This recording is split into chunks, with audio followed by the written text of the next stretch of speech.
दोस्तों नमस्कार। Learning by AP sir YouTube channel में आप सभी का स्वागत है। आज इलाहाबाद हाई कोर्ट के ग्रुप डी का पेपर था, तो इसमें जीएस के क्वेश्चन को हम देखते हैं, जीएस और जीके का, कि किस टाइप के क्वेश्चन पूछे गए। और जो लोग कल पेपर दे रहे हैं, कृपया एक बार पेपर जरूर पूरा का पूरा हर एक सेक्शन देख के जाइएगा और कम से कम इस सेट को लगा भी लीजिएगा, ताकि एक आइडिया आपको हो जाएगा और ताकि पेपर देखें तो अचानक चौंके ना, क्योंकि पेपर इसी पैटर्न पे आपको कल का भी मिलने वाला है। तो इसमें जीएस का क्वेश्चन जो पूछा गया, सूची 1 को सूची 2 से मिलाया गया है, तो इसको हम देख लेते हैं। तो इसमें सूची 1 में कुछ एक्टिविटीज़ दी गई और सूची 2 में उसके एग्जाम्पल दिए गए। तो इसमें एक भी पता होता, जब भी देखिए तो जो आसान लगे उसको आप आइडेंटिफाई कर लीजिए। यहाँ निर्धनों के लिए स्कूली शिक्षा निःशुल्क की गई, तो इसका मतलब हुआ निर्धनतों की साक्षरता दर में सतत वृद्धि हो रही। डी के सामने 2 को मिला दीजिए। अब ऑप्शन पे आइए। डी में केवल 2 एक ही ऑप्शन में, चौथे वाले ऑप्शन में चौथा वाला ऑप्शन आगे लगा लीजिए और इसको टिक मारिए, आगे बढ़ जाइए, वो बिल्कुल ये सही बात होगी। अगला, अब मिलाना चाहें तो 1 का 3 हो जाएगा। देश का राजकोषीय घाटा कम हुआ तो वित्त मंगी ने अतिरिक्त करारोपण किया, यानी एक्स्ट्रा टैक्स लगाया जाएगा, तो जाहिर सी बात है राजकोषीय घाटा कम होगा। बी का 4, ग्रीष्म ऋतु में अनेक लोग शहर से बाहर गए, तो इसका ग्रीष्म ऋतु में पर्यटन को अच्छा राजस्व प्राप्त हुआ। अनेक शाकाहारी लोग उधर व्याधियों के से यानी पीड़ित हैं, तो इसका एक ही ऑप्शन बचता है कि झील के तट पर अनेक मृत मछलियां पाई गई हैं, तो इसका आंसर क्या हो जाएगा, 4 हो जाएगा। अगले क्वेश्चन की ओर चलते हैं। अगला क्वेश्चन आपके सामने क्या पूछ रहा, ये अगला क्वेश्चन देखिएगा। अगला क्वेश्चन ये पूछा गया है कि सूची 1 को सूची 2 से यहाँ पर भी क्या मिलान करवाया गया। तो सबसे पहले इसमें ग्रुप 7 G7 पूछा गया, तो G7 उसके बाद और क्या दिया गया, WTO। तो कम से कम एक का हेडक्वार्टर्स आपको WTO का पता है, तो WTO का हेडक्वार्टर्स कहाँ है, तो ये स्विट्जरलैंड में है, जिनेवा में है। तो डी का पहला मिला लीजिए। अब ऑप्शन पे आइए, डी का पहला, तो इसमें आपके ऑप्शन चौथा भी कट गया और दूसरा वाला भी कट गया। अब बचा कौन है, तो अब जो बचा बाकी को मिलाइए। इसके अलावा यानी गल्फ कोऑपरेशन काउंसिल GCC पूछा गया। इसके बाद organisation of Arab petroleum exporting country ये पूछा गया। तो इसमें G7 तो आपको पता, G7 का कहाँ हो जाएगा, इटली हो जाएगा। बी का 4, तो बी का 4 किस वाले में, पहले वाले ऑप्शन में है, तो ये पहला वाला ऑप्शन लगाइए, यानी ए का 3 यानी कुवैत में कौन हो जाएगा, कुवैत में organisation of Arab petroleum exporting यानी कंट्रीज का हो जाएगा, ओपेक का। उसके बाद बी का 4 G7 का इटली हो जाएगा। इसके बाद गल्फ कोऑपरेशन काउंसिल GCC का कहाँ हो जाएगा, तो सी का 2 हो जाएगा, सऊदी अरब हो जाएगा। टी का पहला स्विट्जरलैंड हो जाएगा, तो इसका सही जवाब क्या हो जाएगा, पहला वाला। अगला क्वेश्चन पूछ रहा, फिर इसमें सुमेलित करवाया है, तो इसमें भी आप आसानी से लगा सकते थे। क्या पूछा, सूची 1 को सूची 2 से मिलान करवाए। सेलेक्ट ऑल के लिए Ctrl+A, यानी ए का 2 होगा। ए का 2 केवल तीसरे वाले ऑप्शन में और किसी में है ही नहीं, इसको लगाया, आगे बढ़ जाइए। अगला, महाराष्ट्र में भक्ति आंदोलन का प्रणेता किसे माना जाता, तो ये ज्ञानेश्वर को माना जाता। किसको माना जाता, तो इसका सही जवाब क्या हो जाएगा, दूसरा वाला ज्ञानेश्वर हो जाएगा।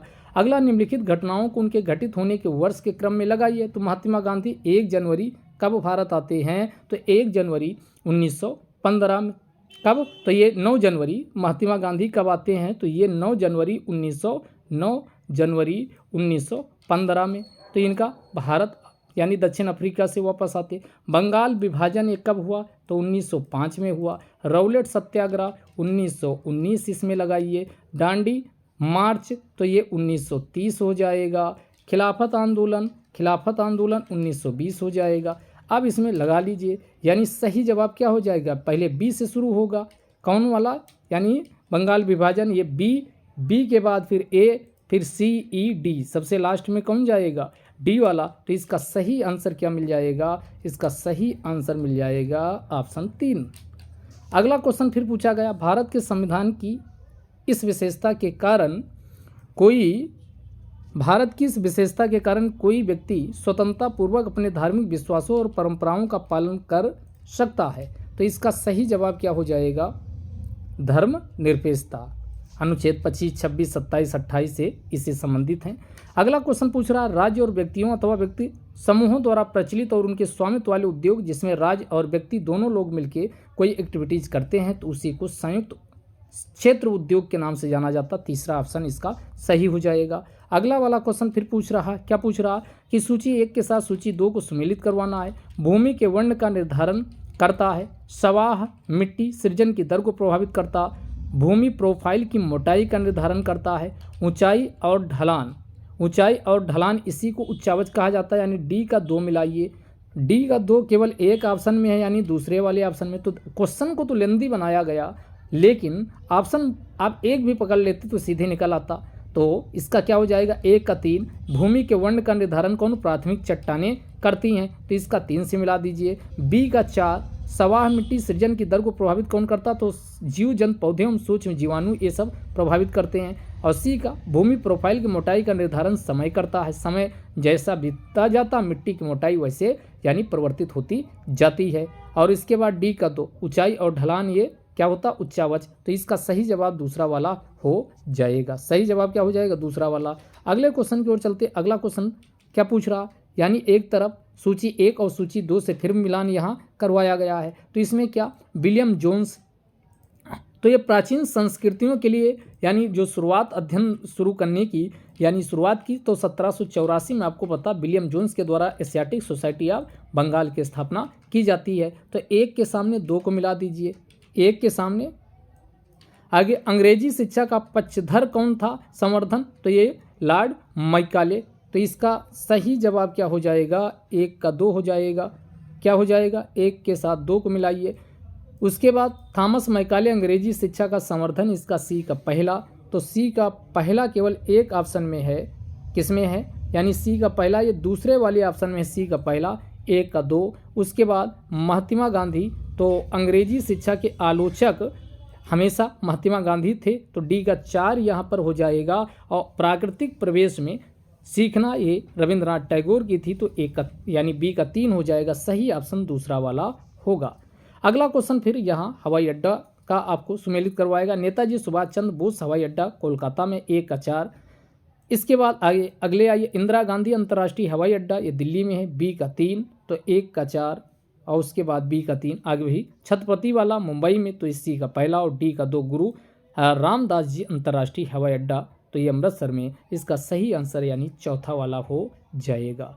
अगले क्वेश्चन की ओर चलते हैं। अगला क्वेश्चन फिर पूछ रहा, कौन से मानव निर्मित संसाधन की पहचान इसमें करना है। तो मानव निर्मित संसाधन की आइए पहचान करते हैं। तो ये मशीनरी मानव निर्मित है, तो ये आपका इसमें मानव निर्मित में कौन, मशीनरी हो जाएगा, रोड्स हो जाएगा, लेकिन वन ये प्राकृतिक होते, नदी जल ये प्राकृतिक पुल। तो इसका आंसर क्या हो जाएगा, ए के बाद आपका कौन हो जाएगा, ए बी ई पहला वाला इसका सही जवाब हो जाएगा।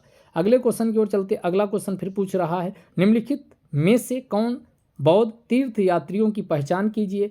तो ये क्वेश्चन आपको कई बार बताया जा चुका। चीनी यात्री को फांसी हुई, तो इसमें फाहियान हो गया। उसके बाद कौन हो गया, यानी चीनी यात्री को फांसी हुई, तो ये इससे यानी फांसी सी से कौन हो जाएगा, तो ये सिक्यांग हो जाएगा, फाहियान। और उसके बाद हु से हुएंगसांग और ई से इतसिंग, तो ये फाहियान तो इसमें है, लेकिन मेगास्थनीज नहीं है। इब्न बतूता मोरक्को का ए भी नहीं है, तो इसमें ए और ई को काटिए, तो ऑप्शन ए गया। इसके बाद ई वाला भी काट दीजिए, ए गया। इसके बाद ए गया, तो ऑप्शन क्या बचा, बी बचा। उसके बाद सी बचा, डी बचा। तो इसका सही आंसर क्या हो जाएगा, 4। सही आंसर 4 हो जाएगा। ये क्वेश्चन ठीक ठाक पूछा है। अगला, निम्नलिखित में से कौन सा कथन बल के अनुप्रयोग की बात करता है। तो बल क्या, तो बल एक सदिश राशि है जो किसी भी वस्तु की गति की दिशा में परिवर्तन नहीं कर सकता। ये बात है गलत, क्योंकि ये दिशा में भी परिवर्तन कर देता। तो 17 का सी वाला काटिए, तो ए भी ऑप्शन गया। और सी जहाँ जहाँ सी दिखे उसको निपाट दो, तो सही आंसर क्या बचेगा, यानी ए बी डी ई। बल किसी वस्तु के आकार में परिवर्तन ला सकता है, ये बिल्कुल बात सही है। बल के कारण किसी वस्तु में संचलन हो सकता है, ये भी सही। बल किसी वस्तु की चाल में परिवर्तन ला सकता है, ये सही। अगला, बल धकेलना अथवा खींचता हो सकता है, ये भी सही है। अगला, आरबीआई का औपचारिक उद्घाटन किस वर्ष हुआ, ये क्वेश्चन आपसे पूछा जा रहा। तो आरबीआई 1934 के एक्ट से 1 अप्रैल 1935 में इसका औपचारिक रूप से उद्घाटन किया जाता है। अगले क्वेश्चन की ओर चलते हैं। अगला सूची 1 को सूची 2 से फिर मिलान करवाना है। इसमें फिर सूची 1 में झूम कृषि को ही क्या कहा जाता, इसको स्थानांतरित कृषि के नाम से भी जाना जाता है। तो 1 के साथ 3 से मिलाइए, 1 का 3 और ऑप्शन पे आइए 1 का 3। उसके बाद वाणिज्यिक प्रयोजन के लिए उपजाई की गई फसल को वाणिज्यिक अन्य कृषि कहा जाता। तो इसका वाणिज्यिक को वाणिज्यिक से मिलाइए, सी का 2 तो 1 का 3 और उसके बाद 1 का 3 सी का 2, 1 का 3 सी का 2 यानी पहला वाला बिल्कुल सही हो जाएगा। बाकी और मिला लीजिए। कृषक के परिवार की आवश्यकताओं की पूर्ति के लिए की जाने वाली कृषि को निर्वाह कृषि कहा जाता। तो बी का 4 हो जाएगा। एक बृहद क्षेत्र में एकल फसल उपजाई जाए तो उसी को क्या कहा जाता, रोपण कृषि यानी डी का पहला। तो ये क्वेश्चन भी अच्छा माना जाएगा है। अगले क्वेश्चन की ओर चलते हैं। अगला, दो राष्ट्रों के बीच के व्यापार को क्या कहा जाता है, इसी को दो राष्ट्रों के बीच जब व्यापार होता तो उसे अंतर्राष्ट्रीय व्यापार कहा जाता है। तो इसका आंसर हो जाएगा कौन सा, चौथा वाला। अगला क्वेश्चन पूछा गया जीएस का, खाद्य श्रृंखला के सही अनुक्रम का चुनाव करना है। तो इसमें सबसे पहले शाकाहारी से शुरू करिए। तो इसमें सबसे पहले स्वापोषी आएंगे, फिर साग भच्छी आएंगे यानी साग भच्छी। तो इसमें सी से शुरू होगा, पहले सी आएगा। तो ये आपका लिए बहुत आसान कर दिया गया, ऑप्शन सी के बाद फिर क्या आएगा यानी CEBDA।